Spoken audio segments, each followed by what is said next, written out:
American President Donald Trump is urgently flying to Asia to meet with Chinese leader Xi Jinping.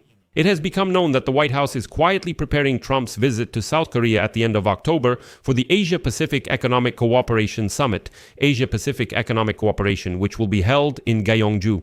Xi Jinping is also preparing to attend this summit, and the White House has indicated that it is at the summit in South Korea where Trump is seeking to meet Xi Jinping face to face.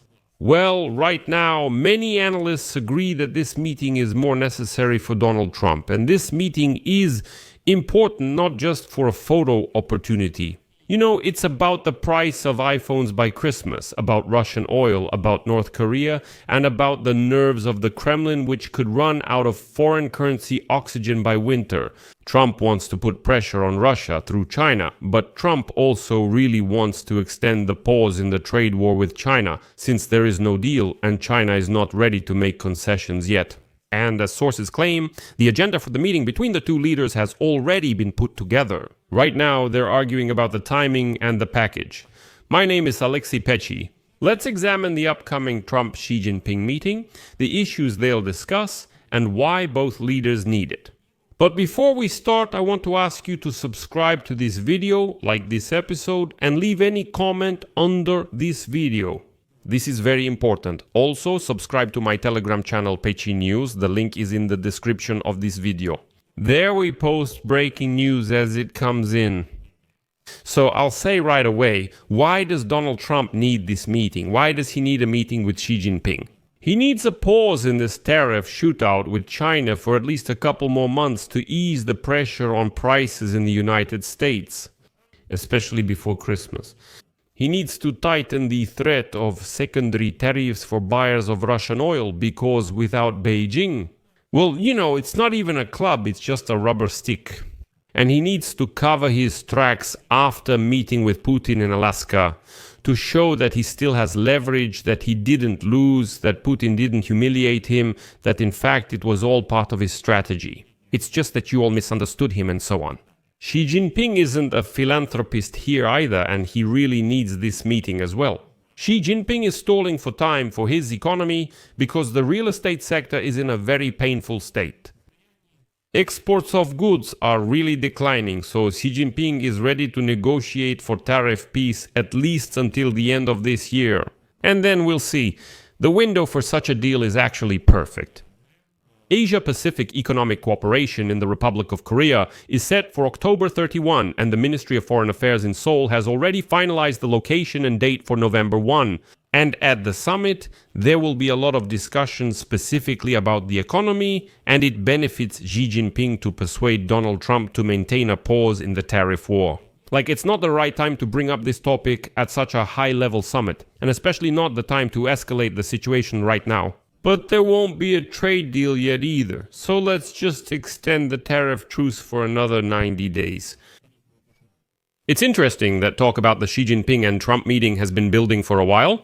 Trump said in August, quote, "A meeting with Xi Jinping by the end of the year if there is a deal. We are very close to signing an agreement." Afterward, remember, his finance minister, Scott Bessent, was negotiating with the Chinese, but it was clear no deal was made or expected soon.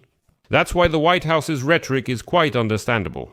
The draft will make it seem like the deal is already on the table, and everyone is counting how many concessions their domestic politics can handle. In practice, there will be market turbulence until the summit in South Korea, and relief for those same markets if Trump and Xi Jinping announce at least a tariff truce, since there is still no deal.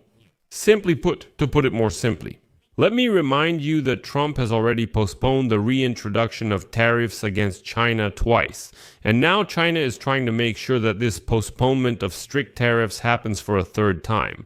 And actually, this is also beneficial for Trump. Now, let's talk about money and sanctions. United States Treasury Secretary Scott Bessent warned Beijing back at the end of July, quote, "Secondary tariffs of 100% are possible on countries that buy Russian oil." Also, Congress authorized Trump to raise the tariff ceiling up to 500%. This translates very simply: do you want access to the American market? Don't interfere with us emptying the Kremlin's coffers. For Beijing, this is a negotiation. Russian oil at a discount versus the risk of hitting exports to the United States of America.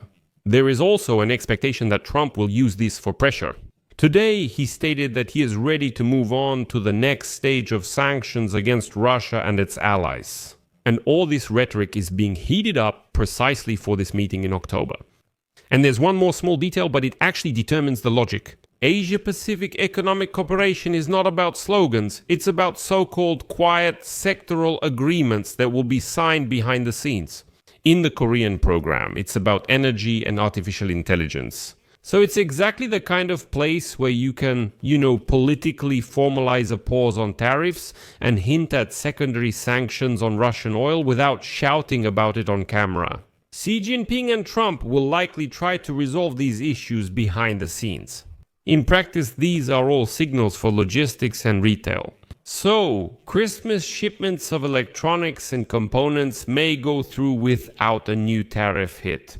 We'll get through Christmas calmly, then revisit the topic after New Year's. As for the political aspect, for Trump, a bilateral meeting is a chance to regain the initiative after a rather chilly Alaska and to show his voters that negotiations with Putin have failed. Okay, but then we'll tighten the screws through China. For Xi Jinping, it's a demonstration of equal status with the American president and an attempt to beg for another quarter of tariff silence while Beijing patches up its real estate market. Regarding the economy, it's similar. Let's pause. Any escalation of tariffs means higher import prices in the United States. A pause means lower inflation and a breath of fresh air for supply chains. For China, a pause is a chance to smooth out the decline in housing prices in their country and to freeze the current surge in unemployment that's growing in China. As for security, this issue will also be raised at the meeting between Trump and Xi Jinping. Without discussions about fentanyl and export control, the meeting won't happen. And here, Xi Jinping can do a favor for Donald Trump. Well, for example, he could declare that he is against fentanyl being sent to the United States of America, and he publicly promises to fight against it. As you know, a promise isn't marriage. But such a public statement would actually allow Trump to say, well, look, Xi Jinping made a concession. That's why the tariffs are on hold until the deal is finalized. No one knows when this deal will happen, but nevertheless, here you go, a concession from Xi Jinping. Plus, there's also the North Korea factor here, because Seoul is expecting Washington to put pressure on Beijing regarding the North Korean issue. Missile program. All this is happening as Trump prepares to use tariffs as both a stick and a carrot.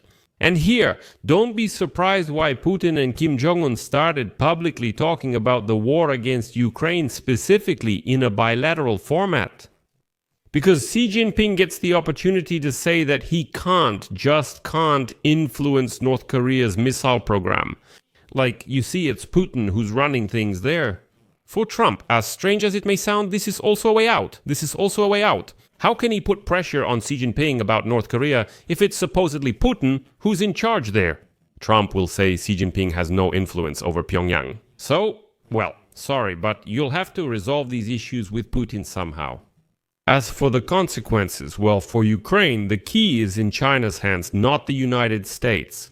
If Washington persuades Beijing at least not to increase purchases of Russian oil and to monitor the shadow fleet more strictly, then Moscow's revenues will drop this winter.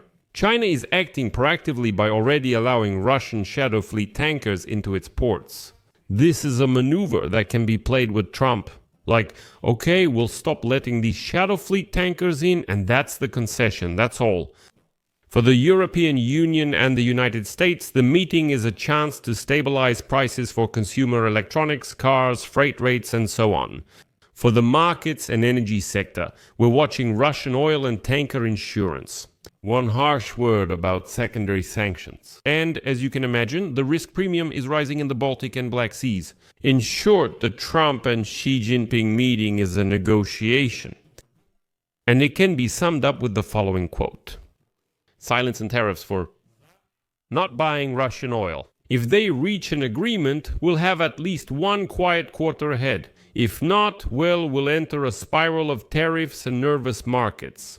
So I'll leave it at that. Share your opinions and conclusions in the comments below this episode. Subscribe to the channel, hit the bell, and don't forget to like. That's all for now. Take care. Goodbye, everyone.